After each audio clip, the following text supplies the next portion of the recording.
Amen. Alors, le thème que nous allons voir ce matin, c'est un mystère. Parce que l'évangile en soi, c'est un mystère. Lorsque Jésus enseigne sur le royaume, il parle des paraboles et il explique que le royaume, c'est un mystère. Et le mystère du royaume est révélé aux disciples. Jésus lui-même, lorsqu'il est venu sur la terre, c'était un mystère. La Bible dit qu'il est Colossiens le présente comme étant le mystère caché de tous les temps. Et le thème que nous allons voir, c'est vraiment un mystère. Et le thème est le suivant. Sion, la ville de feu, le royaume des flammes vivantes. Amen. Sion, la ville de feu, le royaume des flammes vivantes. On avait déjà vu un thème similaire il y a un an. Et par la grâce de Dieu, ce matin, c'est ce que le Seigneur m'a mis à cœur de pouvoir partager. Amen. Alors, vous devez le savoir, je l'ai souvent enseigné. Pour Dieu, il n'y a que deux villes. C'est vrai que lorsqu'on descend sur terre, on a plusieurs villes.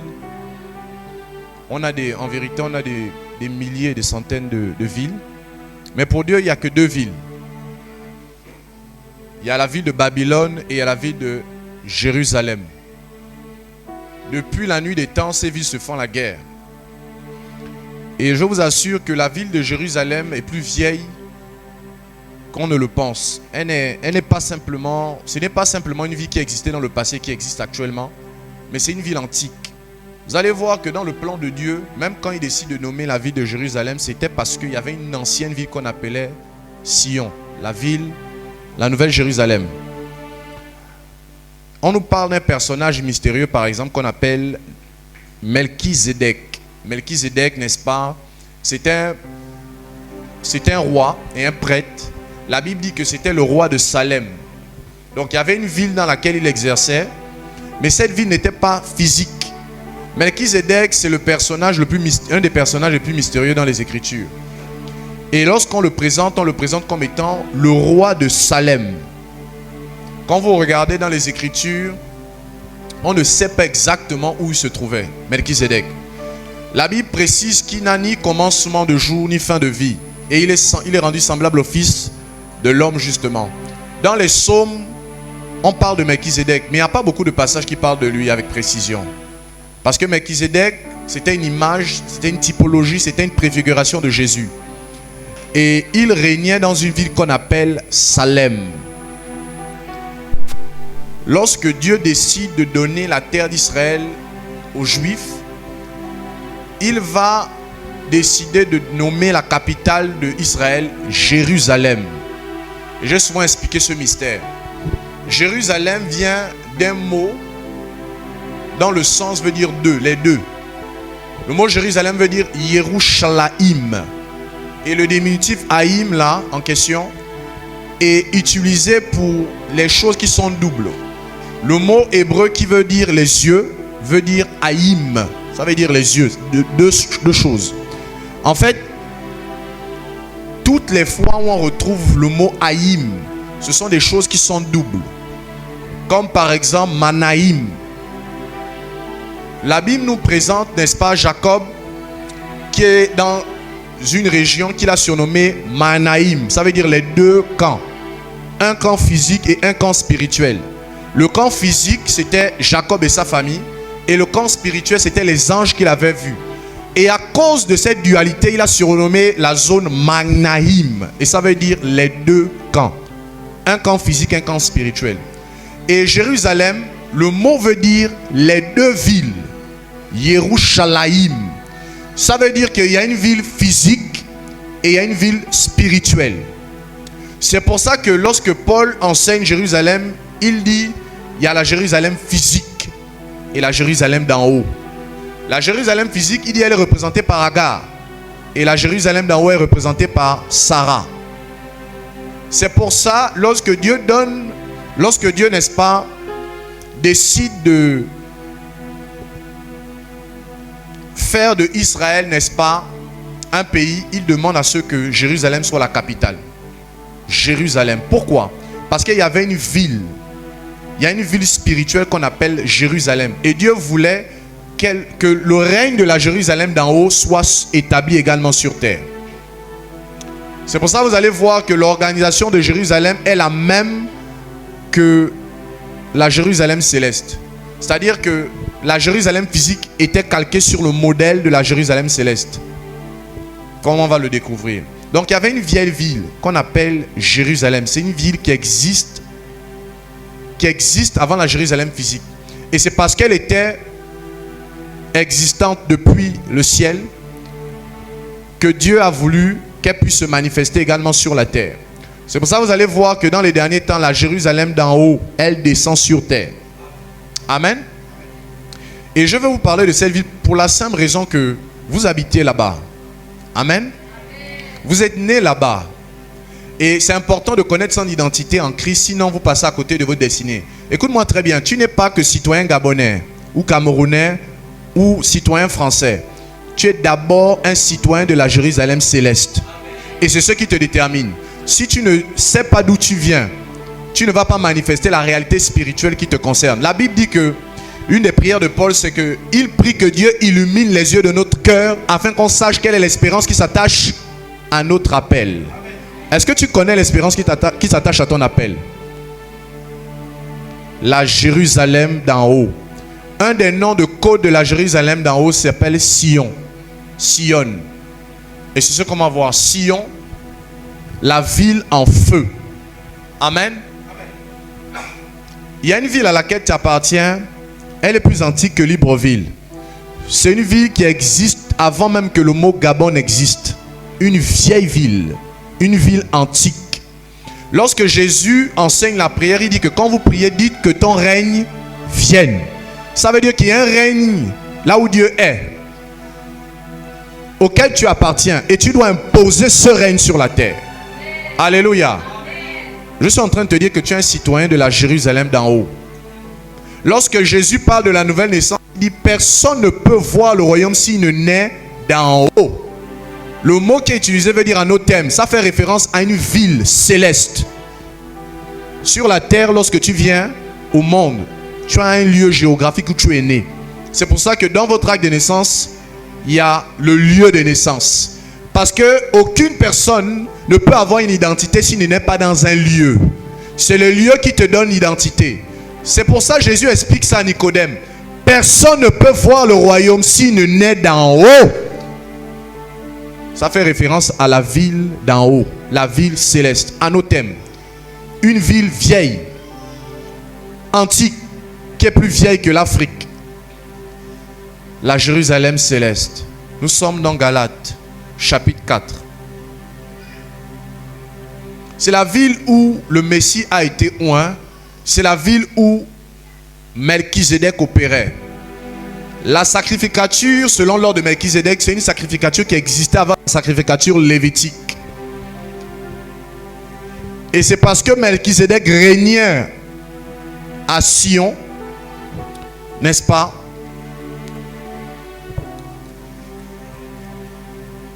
qu'il pouvait opérer dans une sacrificature au-dessus de celle de Lévi. Nous sommes dans Galates chapitre 4. Galates chapitre 4.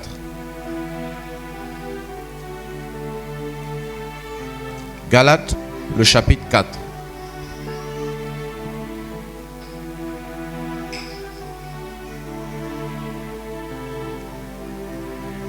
À partir du verset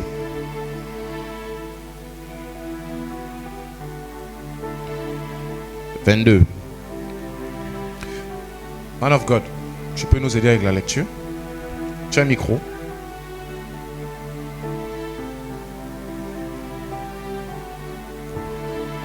Galates 4 à partir du verset 22. Si on peut se lever pour honorer la première lecture.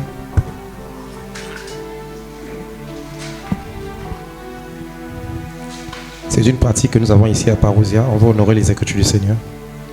Galates 4 à partir du verset 22. Car il est écrit qu'Abraham eut 2 fils, une de la femme esclave et un de la femme libre. Je poursuis. Mais celui de l'esclave naquit selon la chair, et celui de la femme libre naquit en vertu de la promesse. Ces choses, au verset 24, ces choses sont allégoriques, car ces femmes sont deux alliances. L'une du mont Sinaï, enfantant pour la servitude, c'est Agar. Car Agar, c'est le mont Sinaï, en Arabie. Et elle correspond à la Jérusalem actuelle, qui est dans la servitude avec ses enfants. Mais la Jérusalem d'en haut est libre. C'est notre mère. Car il est écrit, réjouis-toi, stérile, toi qui n'enfantes point. Éclate et pousse des cris, toi qui n'as pas éprouvé les douleurs de l'enfantement. Car les enfants de la délaissée seront plus nombreux que les enfants de celles qui étaient mariées.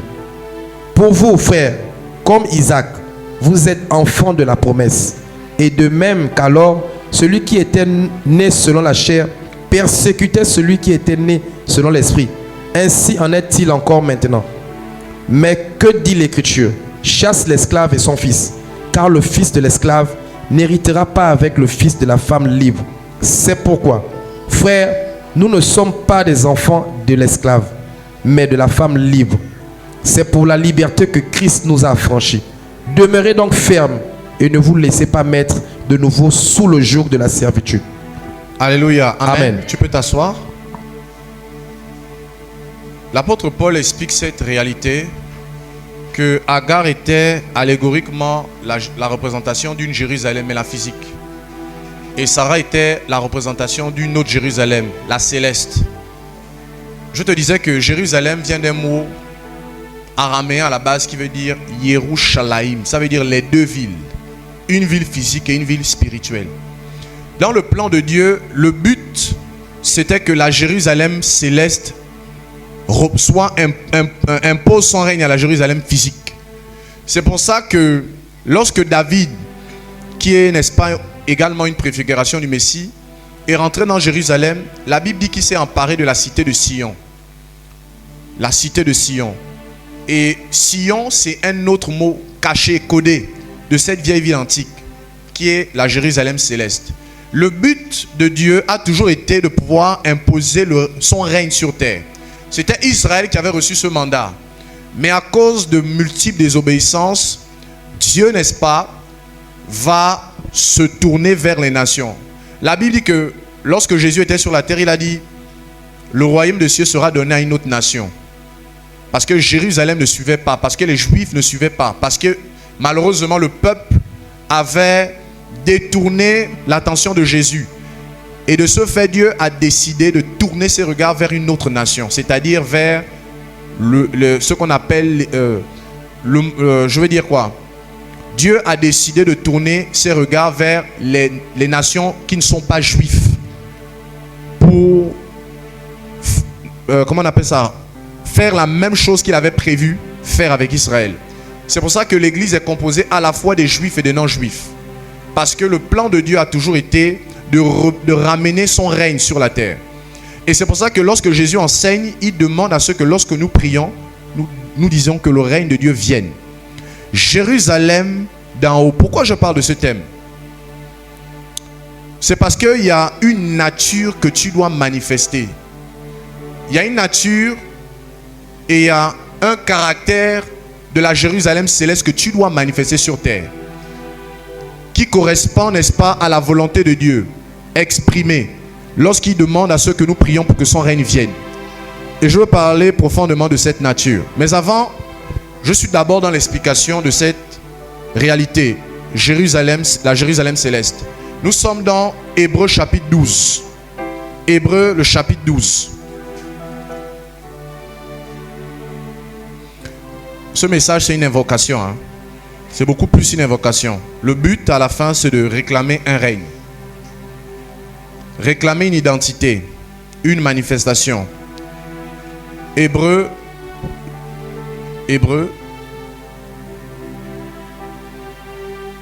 chapitre 12.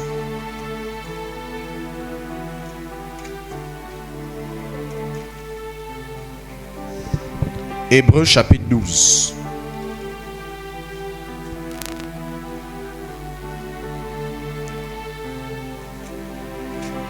Hébreux chapitre 12 à partir du verset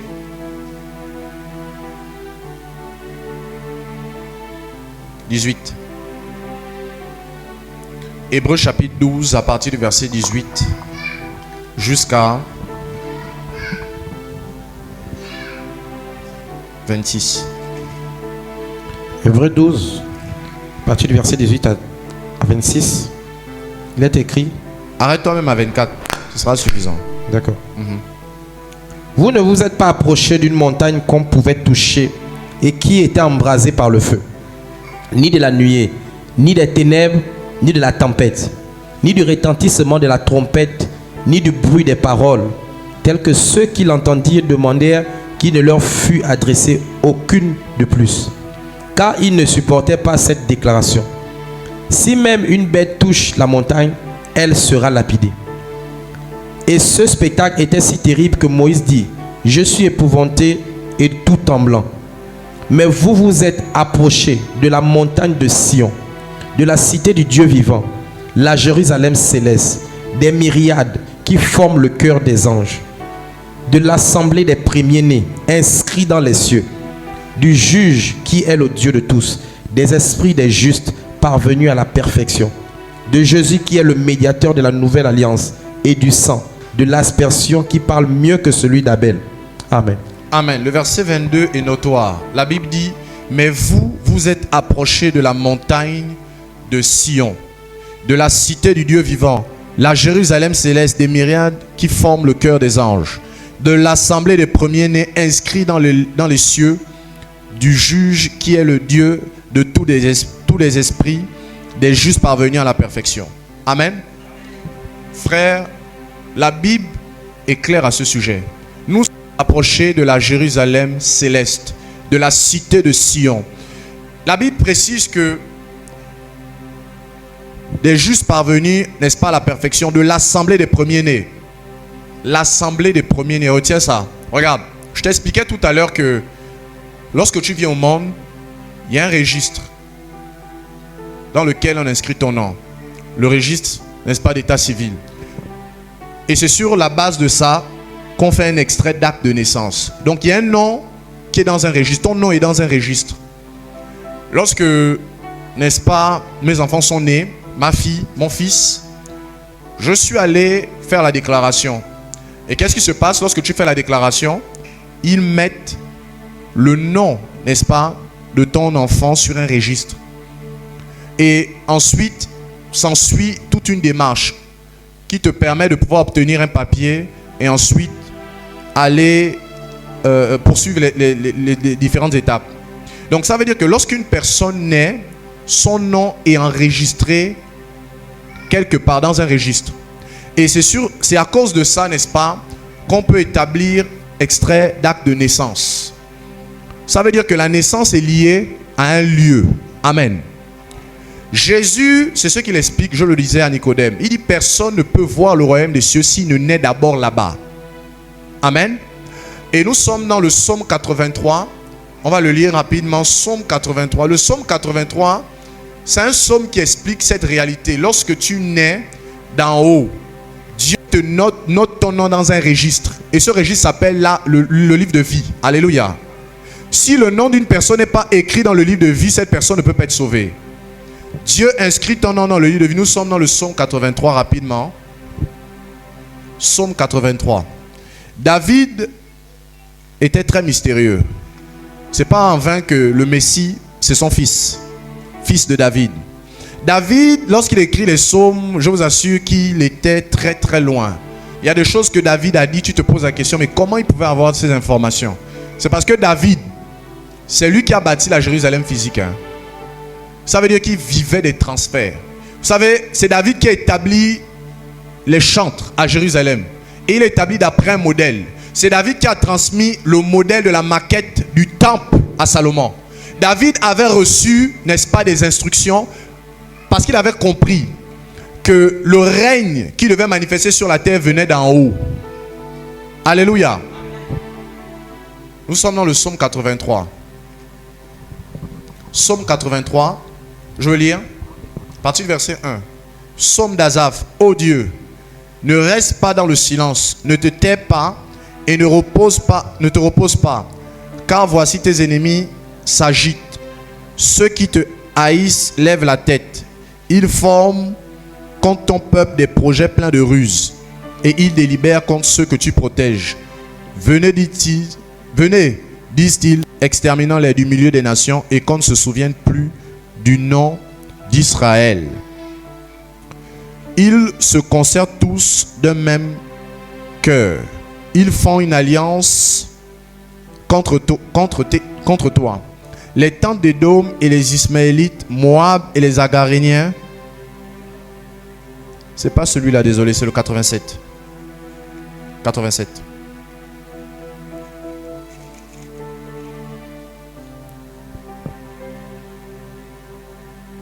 Ouais, c'est ça. Verset 1, Psaume 87, verset 1. Des fils de Corée. Psaume cantique. Elle est fondée sur la montagne sainte. L'Éternel aime les portes de Sion plus que toutes les demeures de Jacob. Des choses glorieuses ont été dites sur toi, ville de Dieu. Je proclame l'Égypte et Babylone parmi ceux qui me connaissent. Voici le pays des Philistins tire avec l'Éthiopie. C'est dans Sion qui sont tous nés. Et de Sion, il est dit, tous y sont nés. Et c'est le Très-Haut qui l'a fermé. Le verset 4, je vais reprendre. Je proclame l'Égypte et Babylone parmi ceux qui me connaissent. Voici le pays des Philistins tire avec l'Éthiopie. C'est dans Sion qui sont tous nés. Et de Sion, il est dit, tous y sont nés. Et c'est le Très-Haut qui l'a fermé. Amen. Le psaume 87 en question, c'est un psaume qui explique ce qui se passe lorsqu'on naît de nouveau. Lorsqu'une personne naît de nouveau, Dieu prend son nom et il mentionne ça dans le livre de vie. Et à partir de là, tu as une identité. Et sur la base de cette identité, tu peux réclamer certaines choses. Parce que vous savez, ce qu'on appelle les droits, ce que les gens réclament dans une nation, dans une contrée, c'est parce qu'ils sont nés dans cette nation. Et à cause de ça, il y a des droits qu'ils peuvent réclamer parce qu'il y a ce qu'on appelle le droit du sol. Lorsque tu nais dans une région, tu as, n'est-ce pas, un minimum de droits qui te revient.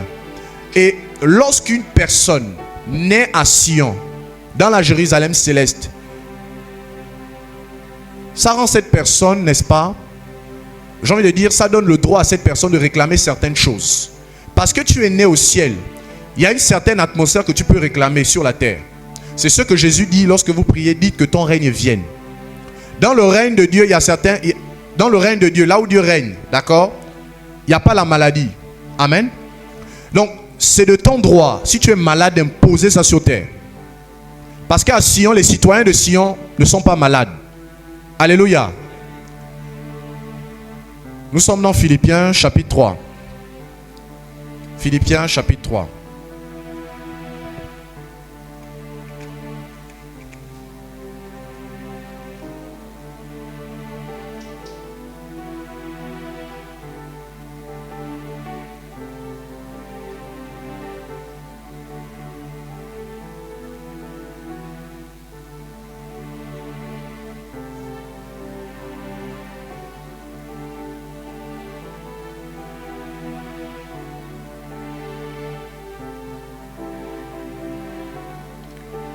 À partir du verset 20. Je vais lire. Philippiens chapitre 3, verset 20. Mais notre cité à nous est dans les cieux, d'où nous attendons aussi comme sauveur le Seigneur Jésus-Christ. Amen. Ta cité, j'aimerais te le rappeler. Peut-être si tu ne le sais pas, il faudrait que cette vérité soit établie dans ton esprit. Ta véritable cité. En dehors du fait que tu appartiens à une nation, ta véritable cité, c'est le ciel. La Jérusalem. C'est ce que Galate explique. C'est ta mère patrie. C'est là où tu es né. La Bible dit que c'est à Sion qui sont nés. Sion. Frères et sœurs, après avoir expliqué la réalité de Sion, la nouvelle Jérusalem, je vais expliquer quelque chose que tu dois réclamer. D'où tu es né à Sion. Donc, si tu m'as bien compris, je prenais l'exemple du fait que lorsque nous naissons, on est dans une ville pour expliquer la réalité spirituelle similaire. C'est-à-dire que La nouvelle naissance est liée à la vie de Jérusalem. Lorsque tu nais de nouveau, tu nais là-bas. Et à cause de ça, il y a un certain nombre, il y a des droits qui te reviennent, que tu dois réclamer. Alléluia. Il y a des choses qu'on ne demande pas, qu'on prend. Et parmi les choses qu'on ne demande pas, qu'on prend, c'est tout ce qui te revient de droit. Alléluia. Ça là, on prend ça. Donc si tu es citoyen et citoyenne du ciel, je vais t'expliquer ce qui te revient du droit tout de suite. La Jérusalem spirituelle, qu'on appelle Sion. La particularité de cette ville, c'est que c'est une ville qui est en feu. Alléluia. C'est une ville qui n'est pas glaciale. Il ne fait pas froid là-bas, il fait chaud là-bas. Le feu, c'est une des natures de Dieu. La Bible dit dans Exode et dans Nombre que l'aspect de la gloire de Dieu est comme le feu. Alléluia. L'aspect de la gloire de Dieu est comme le feu. C'est pour ça que ce n'est pas en vain que lorsqu'on lit le texte d'Hébreux chapitre 12, l'auteur des Épîtres aux Hébreux insiste sur le fait que nous sommes approchés de la montagne de Sion. Il fait un parallèle avec la montagne sur laquelle le peuple d'Israël s'était approché. C'était une montagne qui était embrasée de feu. Parce que la gloire de l'Éternel était là. Alléluia. Donc, Sion, la particularité de cette cité, si tu es citoyen de là-bas, c'est que c'est une ville qui est enflammée. C'est une ville qui est en feu. Il y a le feu dans Sion. Et on va prendre des passages, ensuite on va invoquer le feu. Alléluia. Jésus, lorsqu'il est venu sur la terre, il a dit: j'ai un feu que je dois allumer. Qu'ai-je à désirer qu'il soit allumé? C'est pour ça qu'il y a un baptême qu'on appelle le baptême du feu. Lorsque vous regardez Daniel, Daniel voit un fleuve de feu qui entoure le trône de Dieu. C'est parce que les habitants de Sion, ce sont des flammes de feu. La Bible dit que Dieu fait de ses anges des vents et de ses serviteurs des flammes de feu. Pourquoi? À Sion, c'est une ville en feu. Il n'est pas concevable qu'un enfant de Dieu soit tiède. Si tu es tiède, tu peux réclamer ce qui te revient de droit. Le feu, le fire. Alléluia. La Bible dit que comme tu es ni chaude ni bouillante, je vais te rejeter. Il parle à une église qui était tiède. Un des cafés les plus horribles à boire, c'est un café tiède. C'est horrible. Vaut mieux encore boire même un café glacé même. Ou un thé glacé. Que d'un café tiède. C'est horrible. Ça donne envie de vomir. Dieu ne veut pas des gens froids et froides. Ni glaciales. On n'est pas au pôle Nord. Dieu veut des habitants de Sion. Des gens en feu, enflammés. Et je vais te dire ce que représente la flamme. La flamme représente ton esprit. Alléluia. La Bible dit que l'esprit de l'homme est comme une flamme de l'Éternel. L'esprit de l'homme est comme une lampe. Quand Jésus est venu sur la terre, il a dit: personne n'allume une lampe pour la mettre sur le boisseau. Jésus est venu allumer les lampes. Mais les lampes là, ce sont vos esprits. C'est vos esprits qui allument vos âmes. Si votre esprit n'est pas allumé, vos âmes seront charnelles. Alléluia. Dieu est venu allumer des esprits. Personne n'allume une lampe pour la mettre sous le boisseau. Personne ici, c'est Jésus, c'est une parabole. Il était en train de dire: moi Jésus, je n'allume personne pour la mettre sous le boisseau. C'est-à-dire pour ne pas qu'elle brille. Mais j'allume une lampe pour la mettre sur le chandelier. Et la lampe dont Jésus parle, ce ne sont pas des lampes électroniques ni électriques. Ce sont des lampes torches qui sont des feux. Parce qu'on est dans l'Antiquité. Dans l'Antiquité, les lampes n'étaient pas électriques ni électroniques. C'était des flammes de feu. C'était des torches qui brûlaient.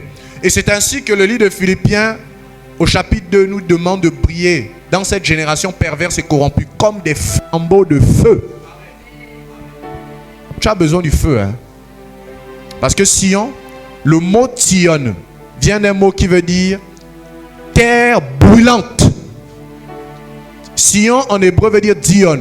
Ça veut dire dessécher et ça veut dire également terre brûlante. Ça veut dire que sur la terre là, tu dois briller. Pourquoi? La terre est plongée dans les ténèbres. Et tu es censé être la lumière du monde, comme Jésus. Tel il est, tel nous sommes. Jésus était la lumière du monde, nous devons être la lumière du monde également. C'est pour ça qu'il a dit: vous êtes la lumière du monde. Ça veut dire que dans ton lieu, tu dois éclairer. Il y a un prophète qu'on appelle Jean-Baptiste. La Bible dit c'était une lampe qui brûlait. Et il dit aux pharisiens, vous êtes réjouis à sa lumière. Jean-Baptiste était une lampe qui brûlait. Tu dois être une lampe. Ton esprit doit être allumé. La Bible dit, réveille-toi, toi qui dors. Relève-toi d'entre les morts. Et Christ va t'éclairer. Jésus a besoin de t'embraser. Jésus, c'est également un pyromane souvent. Il aime le feu. Oui. Il dit, qu'ai-je à désirer que ce feu soit allumé? J'ai un feu allumé sur la terre. Qu'ai-je à désirer que ce feu soit allumé? Voilà pourquoi un des baptêmes que tu dois réclamer, c'est le baptême de feu. Le feu, c'est également l'image de l'amour qui brûle. Dans Cantique des Cantiques, la Bible dit que l'amour est comme un feu. Alléluia. Le feu, c'est également l'image du zèle. La jalousie, c'est un feu. La jalousie, c'est un feu ardent. Et la jalousie, c'est le zèle de l'Éternel. Alléluia. Le mot jalousie et zèle veut dire la même chose. La jalousie, c'est le zèle de Dieu. C'est lorsque tu n'aimes pas voir les gens qui vivent dans le mal. Tu es zélé pour les sortir du mal. Alléluia. C'est ce qu'on appelle le zèle. Et ce zèle, c'est un feu qui dévore. Parce que l'Éternel des armées, c'est un feu dévorant. Alléluia.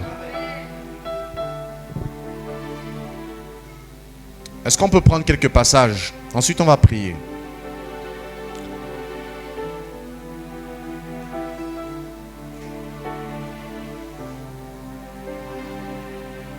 Allons-y dans Ésaïe 33.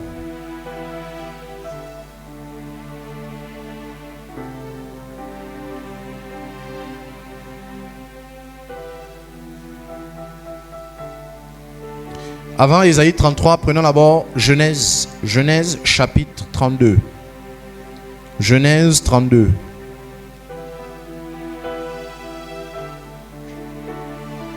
À partir du verset 1 à 2.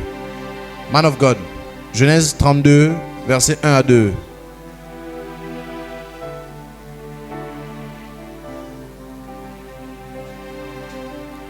Vous allez voir tout à l'heure, après Genèse, enfin les différents passages qu'on va prendre après Genèse, vous allez voir que l'une des caractéristiques de la vie de Sion, c'est que c'est une ville enflammée. La plupart du temps, quand on parle de Sion, on voit le feu là-bas. Et tu es un habitant de là-bas. Genèse 32, verset 1 à 2 seulement. À partir du verset 1 à 2. Jacob poursuivit son chemin et des anges de Dieu le rencontrèrent. En les voyant, Jacob dit, c'est le camp de Dieu. Et il donna à ce lieu le nom de Mahanaïm. Très bien. Dans l'histoire, Jacob fuyait son frère Ésaü. Et il avait très peur. Il y avait deux camps. Il y avait un camp physique qui représentait la famille de Jacob. Et il y avait un camp spirituel. Le camp spirituel, c'était les anges. Il a vu des anges. C'est-à-dire qu'il était en train de former un camp, il partait, n'est-ce pas? Et il voit un autre camp, les anges. Et il surnomme l'endroit Mahanaïm. Ça veut dire les deux camps. Un camp physique et un camp spirituel. J'aimerais te dire que tu n'es pas seul. Tu n'es jamais seul. Parce que en vérité, chaque enfant de Dieu est une ville. La Bible dit dans Proverbe 25 que celui qui arrive à dompter son esprit est comme une ville. Et autant pour moi, celui qui n'arrive pas à dompter son esprit est comme une ville ouverte. Dans les Écritures, l'homme c'est une ville.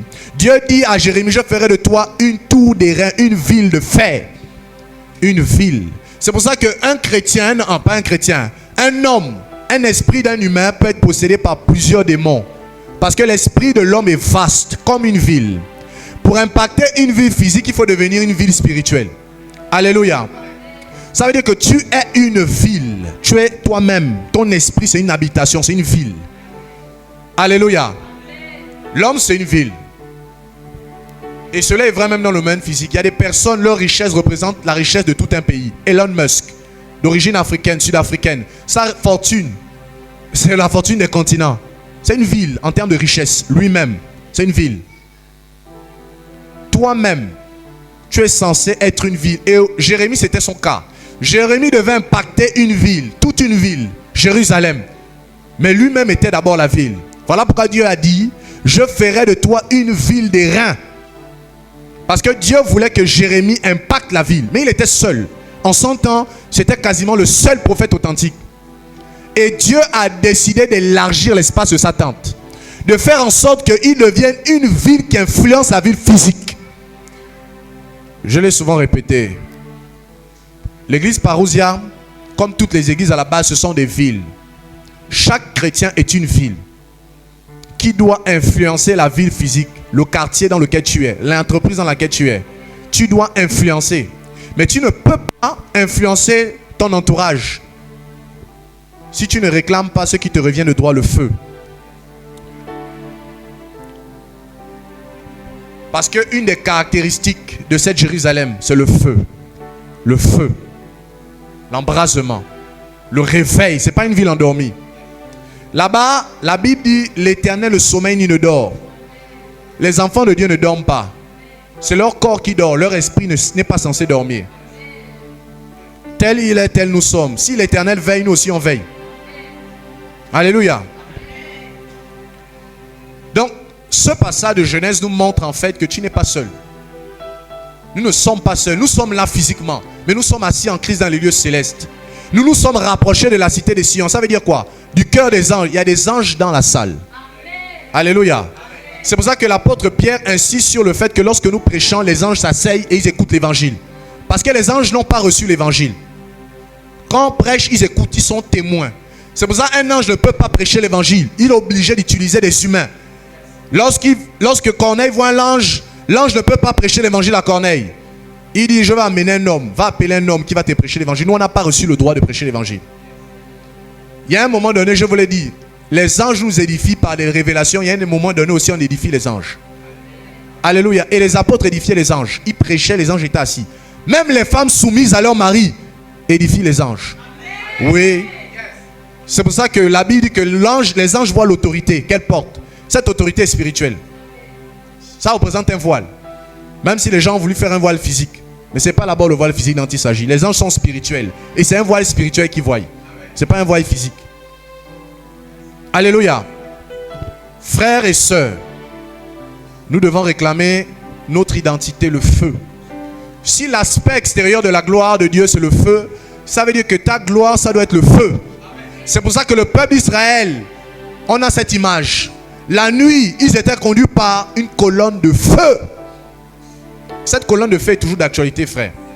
Adam était revêtu de la gloire de Dieu. Voilà pourquoi il ne se voyait pas nu. Cette gloire-là, c'est le feu. Le feu, c'est un habit. Et il a perdu ça.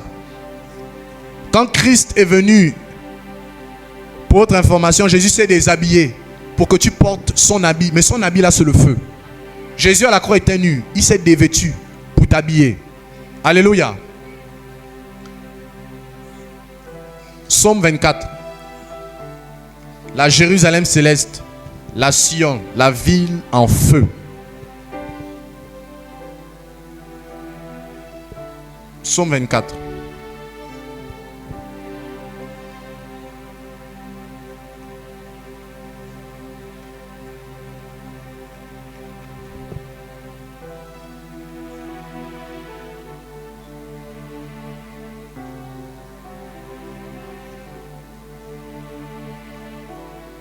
Psaume 24.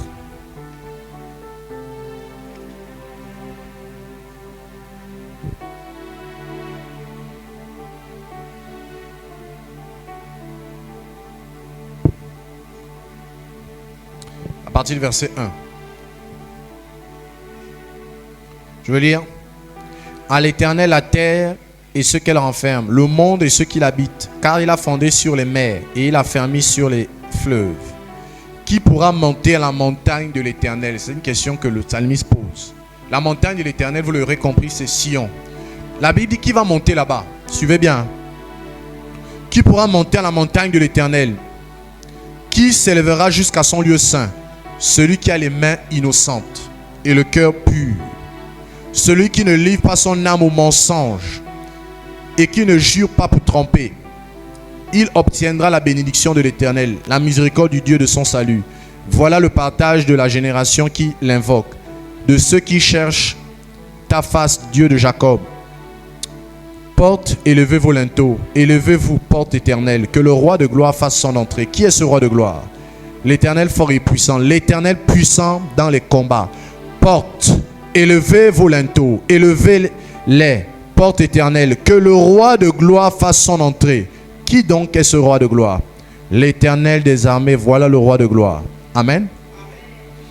La ville de Sion, c'est la ville où le Messie était oint. Dans le psaume 2, la Bible dit que le Messie, Dieu a oint le Messie à Sion. Alléluia. Jésus, avant d'être oint sur la terre par le Saint-Esprit, avait été déjà oint dans le ciel en tant que roi. En fait, Sion, c'est la ville qui a influence sur toutes les villes. Lorsque tu es oint là-bas, tu seras oint sur la terre. Lorsque tu retrouves ton identité, tu te repositionnes et que tu montes à cette montagne, si tu te positionnes à Sion, ce que tu feras à Sion, tu le feras sur la terre. C'est pour ça que le Messie, parce qu'il était oint à Sion, il pouvait régner sur la terre.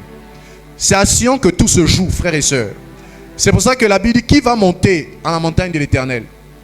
C'est celui qui a le cœur innocent, celui qui a les mains innocentes et le cœur pur. J'aimerais vous dire que l'une des manières de récupérer notre identité, c'est d'abord la repentance. La Bible dit que seuls ceux qui ont les mains innocentes peuvent demeurer à Sion. Ésaïe va t'expliquer pourquoi la ville de Sion, il faut nécessairement avoir la repentance. Je vais expliquer ça dans Jérémie. Parce que c'est une ville en feu. La Bible dit, celui qui a les mains innocentes et le cœur pur. Pour monter à Sion, frère, il faut avoir les mains pures. Il faut avoir le cœur pur. Il faut avoir les mains innocentes. Il ne faut pas aimer le mensonge. Il ne faut pas parjurer. Il ne faut pas être un parjure. Prenons rapidement Ésaïe 33.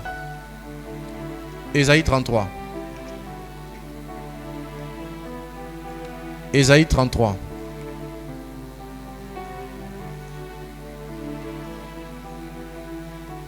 Ésaïe 33.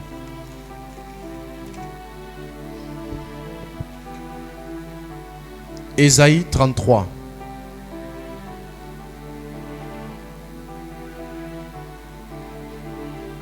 On va prendre à partir du verset 14. Vous êtes là? Ésaïe 33 à partir du verset 14. Les pécheurs sont effrayés dans Sion. Les pécheurs sont effrayés dans Sion. Un tremblement saisit les impies. Qui de nous pourra rester auprès d'un feu dévorant? Qui de nous pourra rester auprès des flammes éternelles? Celui qui marche dans la justice et qui parle selon la droiture. Qui méprise un gain acquis par extorsion. Qui secoue les mains pour ne pas accepter un présent. Qui ferme l'oreille pour ne pas entendre des propos sanguinaires. Et qui se bande les yeux pour ne pas voir le mal. Celui-là habitera les lieux élevés. Des rochers fortifiés seront sa retraite. Du pain qui sera donné, de l'eau qui sera assurée. Amen. La question est posée. Qui de nous pourra demeurer auprès d'un feu dévorant? Qui de nous pourra rester auprès des flammes éternelles? Dans le contexte, on parle de la ville de Sion. C'est une ville qui a des flammes. La Bible dit que les pécheurs ne peuvent pas résister à Sion. C'est pour ça que le psaume 1 nous explique que les pécheurs ne peuvent pas rester dans l'assemblée des justes. Vous savez pourquoi? Parce que quand les vrais justes sont représentés par des flammes de feu. Ça brûle. Et le pécheur ne supporte pas la chaleur. L'impie ne supporte pas la justice. Lorsqu'il y a un niveau de justice, il y a le feu. C'est pour ça que toi qui cherches Dieu, il y a une manifestation des flammes qui se caractérise par le fait que souvent, quand quelqu'un cherche Dieu et qui brûle d'intégrité, de justice, les pécheurs ne te supportent pas. C'est pour ça qu'ils vont te détester. Il y a un niveau de feu qui fait en sorte que les gens veulent te faire du mal parce qu'ils ne supportent pas ta présence. Ils ne supportent pas ta présence. Il y a quelques personnes ici, même dans la semaine, vous avez vu ce genre de manifestation, des personnes qui n'arrivent pas à vous supporter. Des personnes qui vous prennent en haine si facilement. C'est parce qu'il y a un niveau de sainteté qu'on manifeste les gens ne supportent pas. La Bible dit que toute personne qui veut vivre pieusement en Jésus-Christ sera persécutée. Vous savez ça? Plus tu veux ressembler à Sion, plus tu seras persécuté. Et il y a une certaine présence de Dieu que les gens ne vont pas supporter, que tu vas dégager, qui va attirer une haine, surtout pour les gens qui vivent dans le péché, dans le mal. Ils vont en général ne pas supporter ta présence. Ce qui cause ça, c'est le feu. C'est parce que tu commences à brûler qu'autour de toi, certaines personnes n'arrivent pas à supporter la présence de l'Esprit de Dieu. Le Saint-Esprit dérange les puissances des ténèbres. C'est pour ça que lorsque Jésus était sur la terre, les pharisiens grinçaient des dents. Ils n'arrivaient pas à supporter le feu. Et ils grinçaient des dents. Ils grinçaient des dents. Il y a un niveau de présence de Dieu que les gens ne supportent pas. Et c'est une forme de manifestation démoniaque même. C'est pas en vain que lorsque Jésus, parce qu'il était enflammé, quand il arrivait dans un endroit, les démons se manifestaient seuls. Et ils criaient, tu es venu pour nous perdre. Il y a une dimension de délivrance qu'on atteint à cause de la sainteté simplement. Une sainteté qui fait en sorte que les démons se manifestent, tu n'as rien fait. Tu n'as rien fait. Pourquoi? C'est le feu qui fait ça. Quand quelqu'un commence à être dans le feu et que sa vie de prière change, il y a certaines choses que cette personne fait qui commencent à déranger le monde des ténèbres. À déranger, n'est-ce pas, les puissances occultes. C'est pour ça qu'il ne faut pas souvent interpréter la persécution comme quelque chose de négatif. Au contraire, une personne qui veut vivre pieusement en Jésus-Christ sera persécutée. Il y a une persécution qui vient à cause du fait qu'il y a le feu. Et les gens se sentent menacés. Et à cause de ça, ils réagissent par la persécution. Exode 24, 17. Man of God, tu peux lire ça. Exode 24, 17. Daniel 7, 10. J'ai déjà cité ça. On va juste lire. Ensuite, on va prier.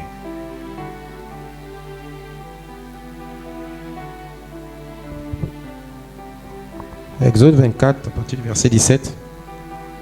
Il est écrit: l'aspect de la gloire de l'Éternel était comme un feu dévorant sur le sommet de la montagne, aux yeux des enfants d'Israël.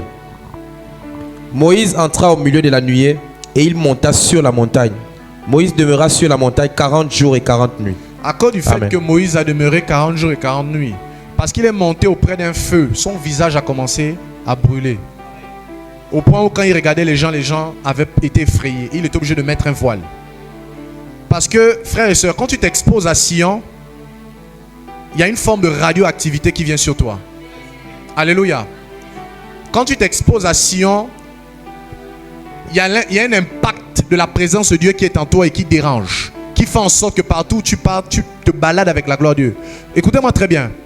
À l'époque, lorsque j'étais sur les sites pétroliers, il y avait un gaz, j'ai oublié comment on appelle ça. Le C quelque chose. C'est un gaz qui n'a pas d'odeur. Quand tu t'exposes à ça, pour la plupart, en fait, tu ne dures pas avant de mourir en fait. C'est un gaz, quand tu sais que tu vas mourir, c'est à la fin que tu commences à ressentir son odeur. Et il a l'odeur, en fait, au début tu ne sens pas son odeur parce qu'il est vraiment inodeur, il n'a pas d'odeur. Mais sauf qu'au moment où tu veux mourir, tu commences à ressentir son odeur. Et il a l'odeur de l'œuf pourri. Un truc comme ça, l'œuf pourri. On nous enseignait ça, là chez ceux. Ce qu'on appelle, quand tu commences pour une entreprise, l'induction. À l'induction, on nous enseignait ça. C'est un gaz très dangereux. Quand il s'échappe, n'est-ce pas, ce gaz tue beaucoup de personnes. Et le problème, c'est que quand tu commences à le ressentir, c'est trop tard. Amen. Je vais expliquer ça. Pourquoi je parle de ça? La même chose, n'est-ce pas? Il y a un même effet lorsqu'il y a une bombe atomique qui a explosé quelque part. D'accord? Lorsqu'une bombe atomique, ou même pas une bombe atomique, lorsque il y a ce qu'on appelle l'uranium. D'accord? Ici au Gabon, il y a eu un problème dans une province qu'on appelle Mounana. On exploitait de l'uranium. Et cet uranium, n'est-ce pas, de manière générale, l'uranium a ce qu'on appelle la radioactivité.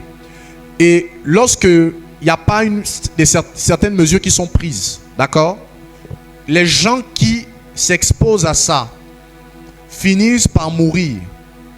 Ou s'ils ne meurent pas, ils développent des tumeurs et des cancers. Ou si ce n'est pas eux, ce sont les enfants qui vont mettre au monde. Et il y a eu un problème ici, dans l'intérieur du Gabon.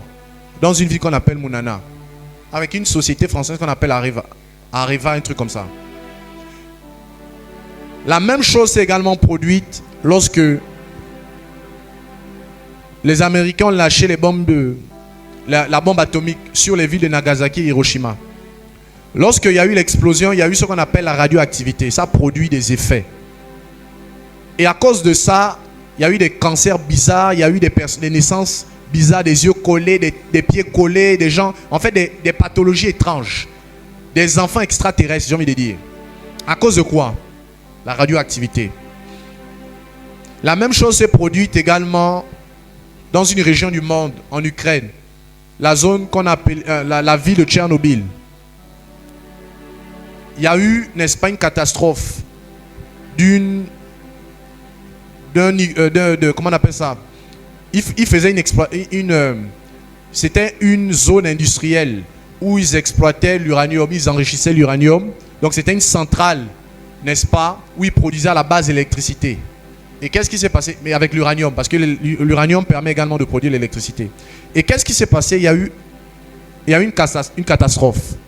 Et cette catastrophe a entraîné une explosion. Et toute la zone est devenue une zone où on ne pouvait pas habiter. Et qu'est-ce qui se passait dans la région en question? À cause de la radioactivité, d'accord, toutes les plantes qui étaient là mouraient. C'est-à-dire, c'est une zone qui devient désertique. Les animaux qui ont été exposés à la radioactivité, on les appelle les animaux mutants. Ils ont développé ils ont développé des pathologies étranges. Lorsqu'ils mettent au monde, ils mettent des animaux qui sont comme des aliens, qui sont bizarres. C'est la même chose qui s'est passée également dans les villes de Nagasaki et Hiroshima. Lorsque les personnes, n'est-ce pas, qui ont vécu là-bas lorsque, autant pour moi, des gens qui ont inhalé ce gaz-là, ont fait des enfants, les enfants étaient des enfants aliens, on va dire. Des enfants bizarres. Très bizarres. À cause de quoi? La radioactivité. Dis avec moi la radioactivité. Frère, lorsqu'on s'expose à une certaine charge, il y a des conséquences qui émanent de cette charge. Et cela est vrai dans l'exploitation des gaz, dans l'exploitation, n'est-ce pas, de l'uranium. À cause de s'exposer à une certaine charge, n'est-ce pas, il y a des conséquences à ça. Et ces conséquences invisibles, on appelle ça la radioactivité. C'est des choses qu'on ne voit pas. Et quand tu t'exposes à ça, ça nuit à ta santé. Et cette radioactivité n'est pas seulement dans le domaine de l'uranium. La plupart, n'est-ce pas, des mines, des minéraux, autant pour moi, qu'on extrait, il y a la même chose. C'est pour ça il y a des recommandations qu'on demande aux mineurs, n'est-ce pas, aux exploitants des mines, aux ouvriers des mines de pouvoir mettre en place. Sinon, ils s'exposent autant pour moi leur santé. Amen.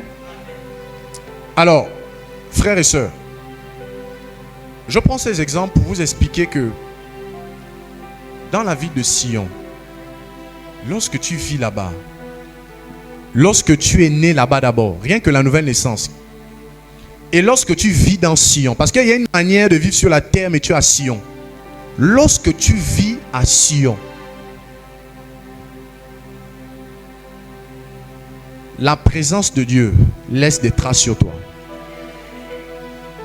Il y a une forme de radioactivité qui se passe quand tu vis dans Sion. Et cette radioactivité, si je peux me le permettre, est censée impacter dans ton environnement. C'est à cause du fait que ton esprit est influencé par la ville céleste qu'on appelle Sion, que lorsque tu te tiens sur terre, tu peux dégager une certaine présence. Tu peux dégager une certaine radioactivité qui a de l'effet sur les gens. Si la radioactivité de l'uranium peut tuer les gens, peut donner des pathologies, à combien plus forte raison justement la radioactivité de la présence de Dieu peut impacter les gens qui sont autour de toi. C'est ce qui est arrivé à Moïse. Moïse, son visage impactait les gens. C'est ce qui est arrivé à Jésus. Jésus, à un moment donné, il a pris ses apôtres. Il est monté sur une montagne. Spirituellement, ça parlait de la montagne de Sion. Et il s'est transfiguré. La Bible dit que son aspect était comme l'éclair, comme le feu.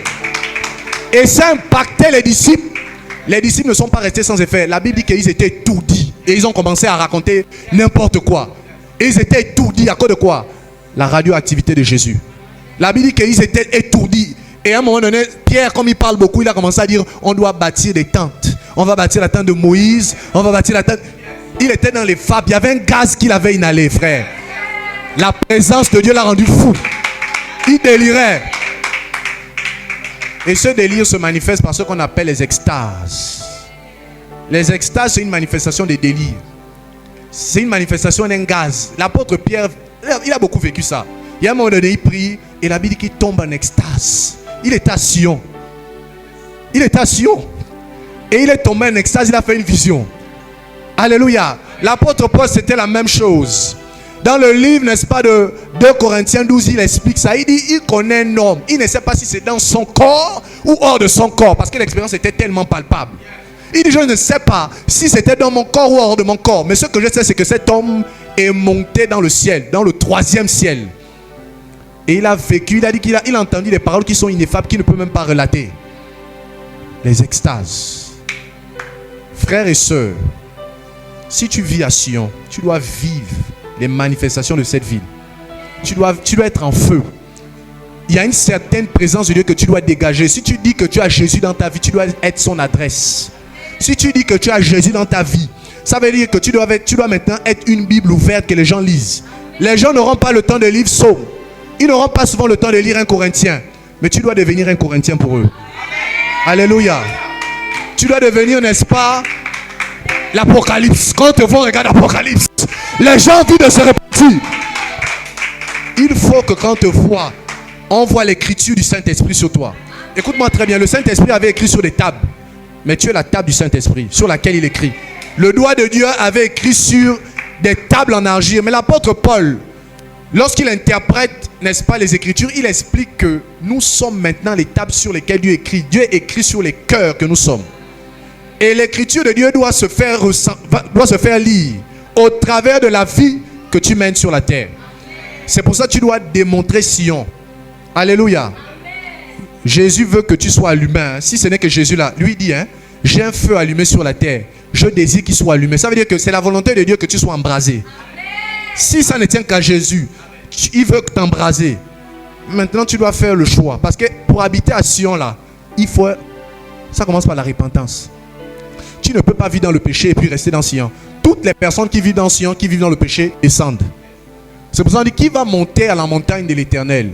C'est celui qui a les mains innocentes. C'est celui, n'est-ce pas, qui marche selon la justice. Parce que Dieu, c'est un feu. C'est un feu dévorant. Et il fait de ses serviteurs des flammes de feu. Sion, c'est une ville enflammée. Et Jésus veut t'enflammer. Ce matin-là, Jésus veut t'enflammer. Il ne veut pas que tu mènes une vie terrestre, charnelle. Il y a un feu qui doit descendre sur toi. Il y a un feu qui doit descendre sur toi. Et tu dois démontrer la suprématie du royaume.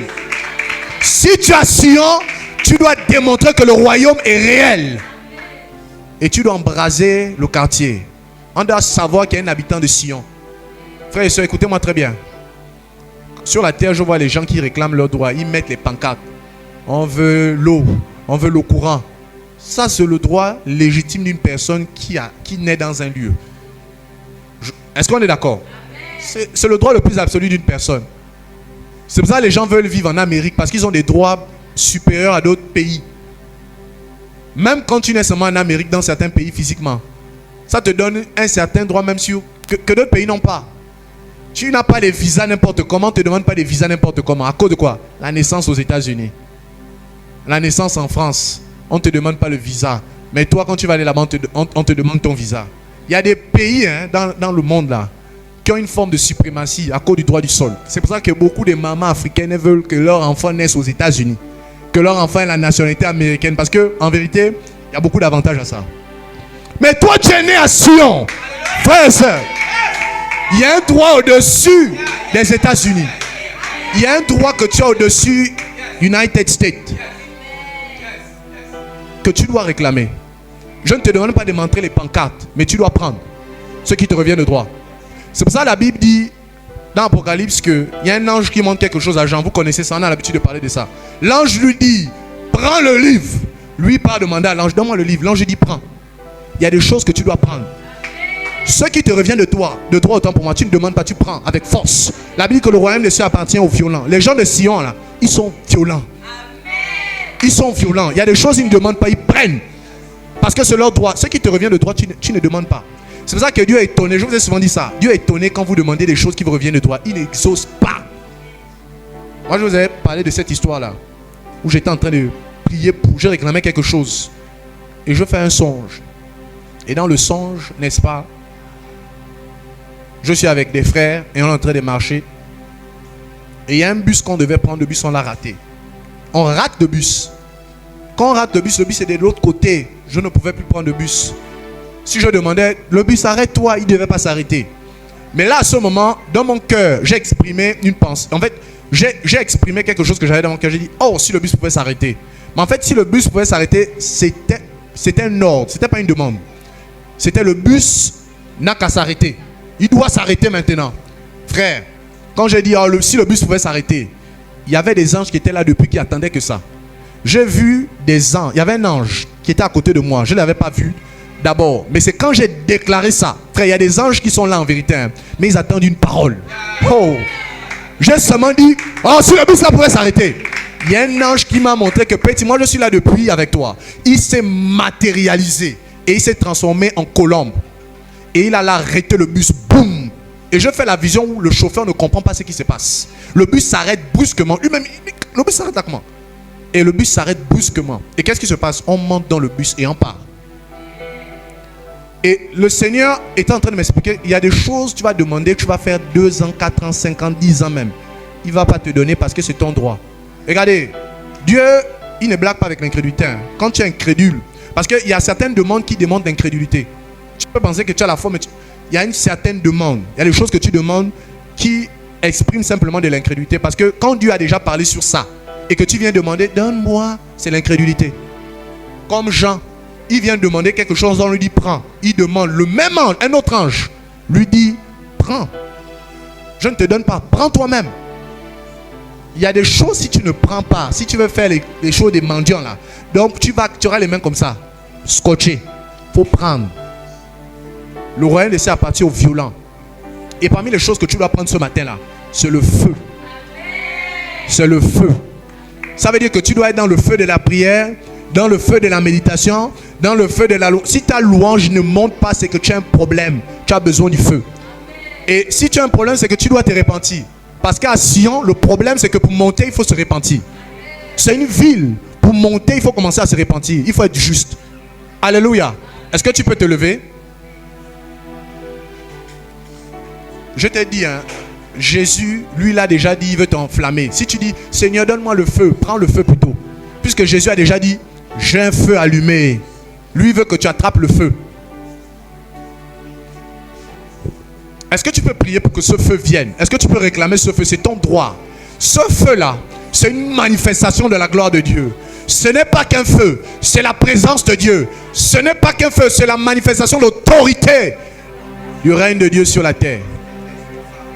Est-ce que tu peux réclamer ce feu?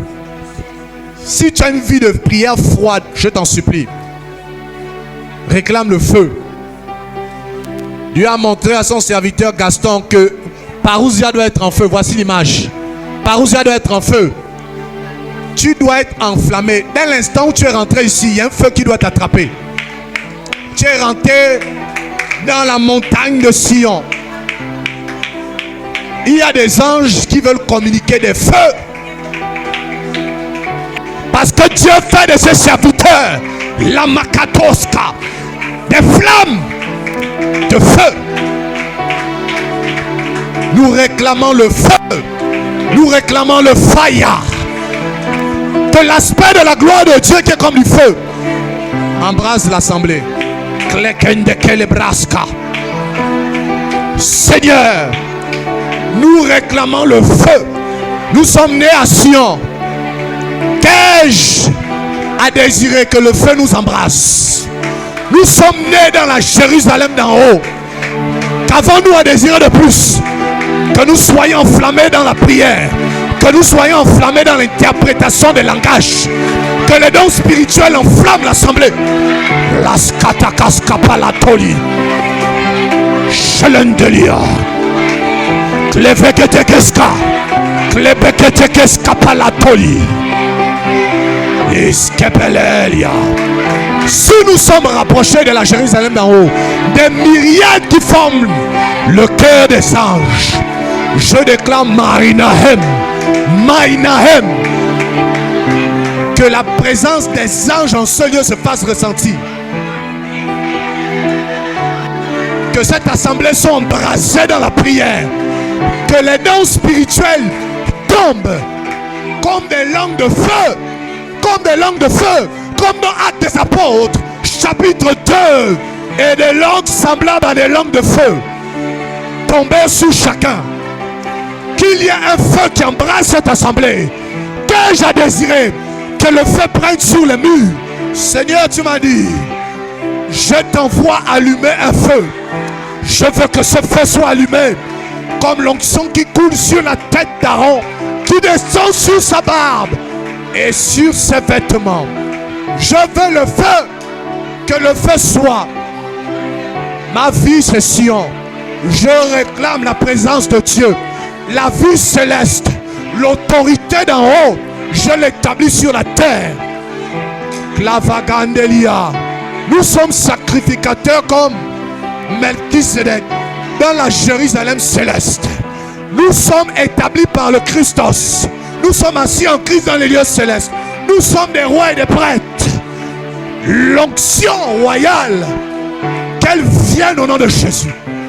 Que l'onction de la sacrificature qui donne envie de prier, d'être un sacrificateur, d'attacher la ceinture de la vérité, le casque du salut, l'épée de l'esprit, le bouclier de la foi, que ça vienne au nom de Jésus. Allume les esprits, allume les esprits. Nous sommes ton armée. Allume-nous. La terre est plongée dans les ténèbres. Nous sommes la lumière. Mais quelle est cette lumière qui n'est pas allumée?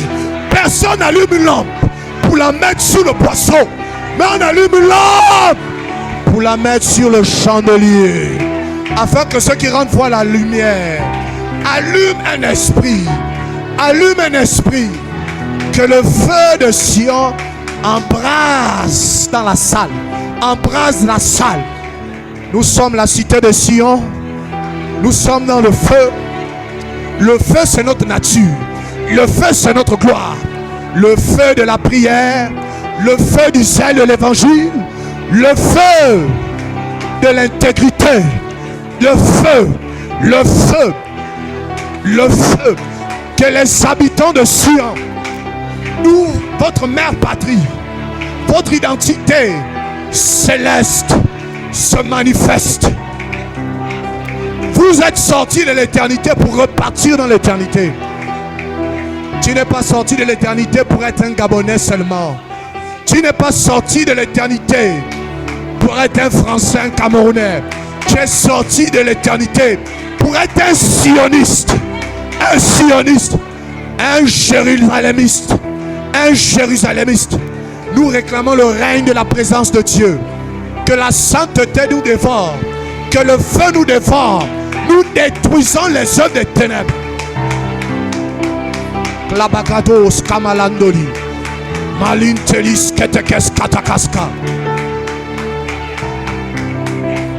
Adonai, nous avons besoin de la manifestation de ta magnificence. Nous réclamons la gloire qu'il y a au ciel.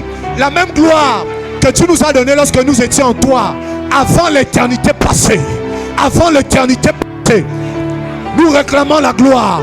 Car nous sommes nés à Sion. Nous sommes nés à Sion. C'est ce qui nous définit. Nous sommes définis par notre identité céleste. Et elle est suprême. Elle est au-dessus des États-Unis. Elle est au-dessus des droits gabonais. Ce sont des droits célestes. Ce sont des droits célestes. Que la gloire d'en haut nous anime. Que la sainteté s'empare de nous. Que le feu de la prière nous dévore. Que la gatos kapalatoli. Kleketekesketekeska. Shmelenteli. Clémentoli. Que l'effet de la gloire de Sion embrasse. Que la radioactivité qu'il y a dans ta présence commence à nous influencer. Commence à communiquer des atmosphères célestes, des caractères surnaturels, des présences spirituelles. Que ce qu'il y a en haut, dans les cieux, commence à se manifester sur la terre. Que la guérison qui est au ciel soit sur la terre. Pas de place pour la maladie.